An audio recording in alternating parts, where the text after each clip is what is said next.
আমার বাসায় বিয়ের আলাপ হচ্ছে। কার? আমার বাবার। আঙ্কেলের এখন বিয়ে করার কি প্রয়োজন? সবকিছু জোক হিসেবে নিতে নিতে সিরিয়াস টপিক গুলো জোক মনে হয় তোমার, তাই না? প্রশ্ন তুমি আমার জন্য অনেক ইম্পর্টেন্ট। আমি আমার পুরোটা লাইফ তোমার সাথে থাকতে চাই। কাজান, বাবার সাথে সাবধানে ভালো করে সুন্দর করে কথা বলবা কিন্তু। বাবা কাজান, তোমরা একটু বসো, আমি চা বানিয়ে নিয়েছি।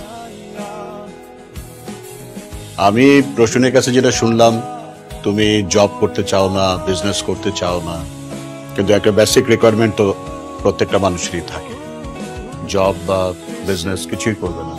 বাবা অ্যাজ আ রাইটার কিন্তু ও অনেক পপুলার, মানে মানুষজন বলে একদিনও হুমায়ুন আহমেদের মতো বড় হবে। ওর তো কোনো ক্যারিয়ার গোলই নেই।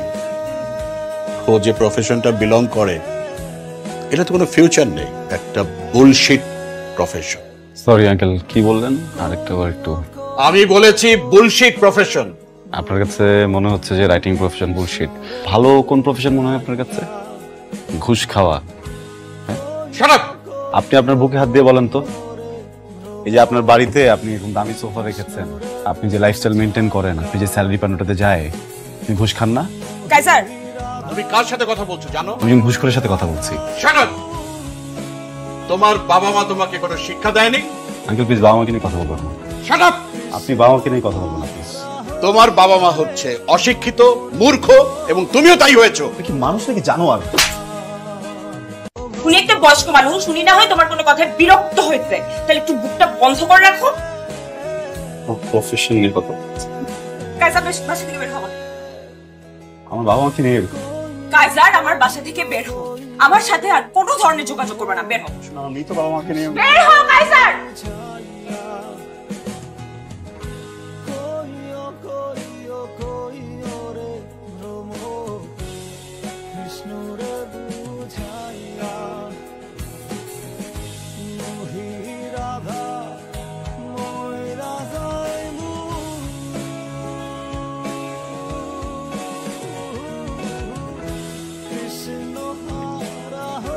কি হয়েছে তোমার?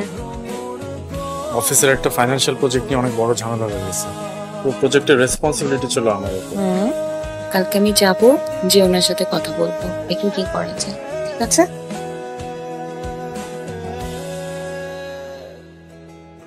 কাইজার, কাইজার,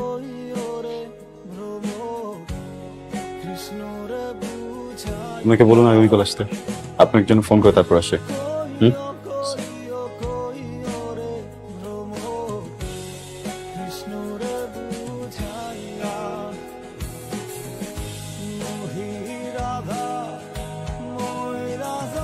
এই বছরটা দিতে হবে, হ্যাঁ ঋণ করে দিয়ে দিন তো মতো। আপু আপনি কালকে আসেন। হ্যাঁ, স্যারের সাথে কথা বলতে পারছিল।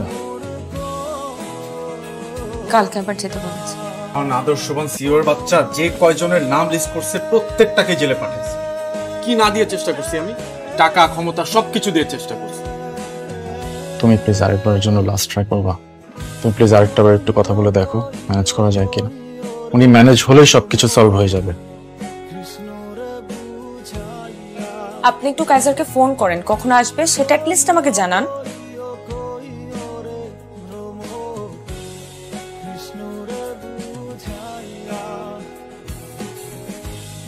ভিতরে যাবেন না ম্যাডাম, প্লিজ। ম্যাডাম প্লিজ বলুন, ভিতরে যাবেন না।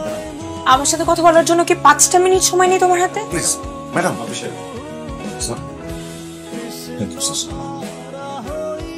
সিট।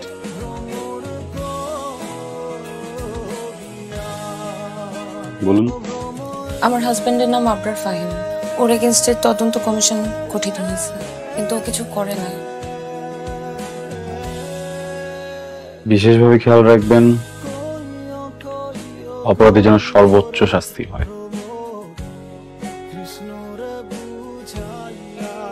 আপনি আসতে পারেন।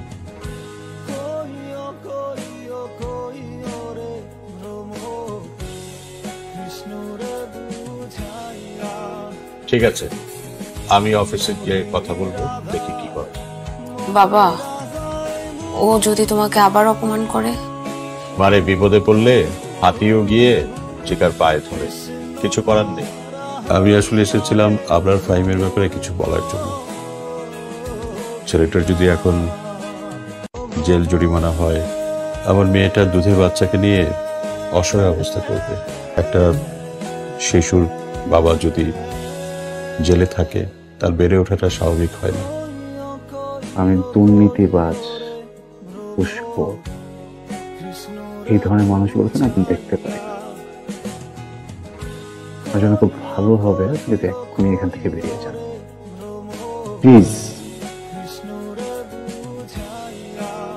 বলেছিলাম বাবা, ও তোমাকে আবার অপমান করবে। এটা অপমান না, এটা প্রতিশোধ। চাকরি, সাফল্য, দুনিয়াদারি, এইসব কিছুই ওর মাথায় কখনো ছিল না। একদিন সব পাল্টে যায়। পাল্টে যায় কাইজার, পাল্টে গেল আমার জীবন। কাইজার, তুমি কি চাও আমার থেকে? আমার জীবনটাকে তুমি তছনছ করে দিতে চাও? তুমি কি চাও আমি আমার বাচ্চাটাকে নিয়ে রাস্তায় রাস্তায় ঘুরে বেড়াই? কি করলে তোমার একটু শান্তি হবে বলো তো? কি তোমার সাথে পার্সোনাল সময় কাটালে তুমি খুশি হবা? তুমি আমাকে তখন শান্তি দিবা?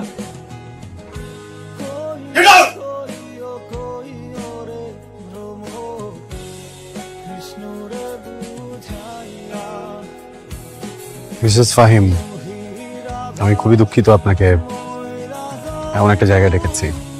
আপনি বেশ কয়েকবার অফিসে এসেছেন আমার সাথে কথা বলার জন্য, কিন্তু আমি আপনাকে সময় দেইনি।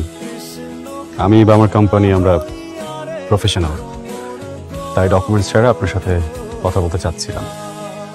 এখানে আপনার হাজবেন্ডের করা সব ফ্রডের ডিটেলস আছে। একজন সচেতন মানুষ হিসেবে পুরোটা দেখে আমাদের বলবেন এখন আপনার হাজবেন্ডের সাথে আমাদের কি করা উচিত। তোমার যেটা ভালো মনে হয় তুমি করো, আমার তোমাকে বলার কিছু নেই। আমরা অবিবেচক নই, আপনার পরিবারের বিষয়টা আমরা ভেবেছি। অ্যাপয়েন্টমেন্ট লেটার আপনি চাইলে কাল থেকে জয়েন করতে পারেন।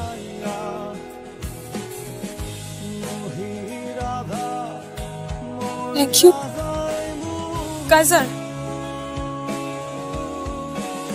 আমাকে কি একবার নাম ধরে ডাকবে? গুড লাক প্রসন্ন।